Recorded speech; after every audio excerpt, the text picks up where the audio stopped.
दोस्तों, आपने चौराहे, मोहल्लों या कहीं न कहीं इन सभी वीर योद्धाओं को मूर्तियों को घोड़े के साथ तो जरूर देखा होगा। और अगर आपने घोड़े की टांगों पर गौर किया होगा तो आपको कहीं घोड़े के दो टांग ऊपर तो कहीं एक टांग ऊपर तो कहीं सब के सब चार टांग नीचे। लेकिन क्या आपने सोचा है इन सभी अलग अलग आकृति वाले टांगों का क्या मतलब होता है? तो आइए जानते हैं। नंबर 1, अगर घोड़े के दोनों टांग हवा में है तो इसका मतलब है कि यह योद्धा रणभूमि में दुश्मन से युद्ध करते समय शहीद हुआ था। यह एक ऐसा महान योद्धा था जिसने रणभूमि में अपने प्राण त्यागे।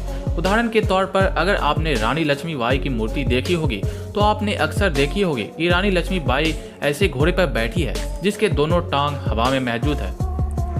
नंबर 2, अगर योद्धा के घोड़े के एक टांग हवा में है और बाकी सब 3 जमीन पर है तो इसका मतलब है कि यह वीर योद्धा युद्ध करते समय गंभीर रूप से घायल हुआ था और बाद में इसकी मृत्यु हुई थी।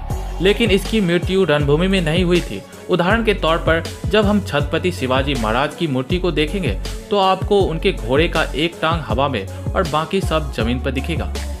नंबर 3, अगर किसी योद्धा के घोड़े के चारों टांग जमीन पर मौजूद है तो इसका मतलब है कि इस योद्धा की मृत्यु न ही रणभूमि में हुई है और न ही रणभूमि में लगे घाव की वजह से हुई है, बल्कि इसका मतलब होता है कि इस वीर योद्धा की मृत्यु प्राकृतिक कारणों से हुई है।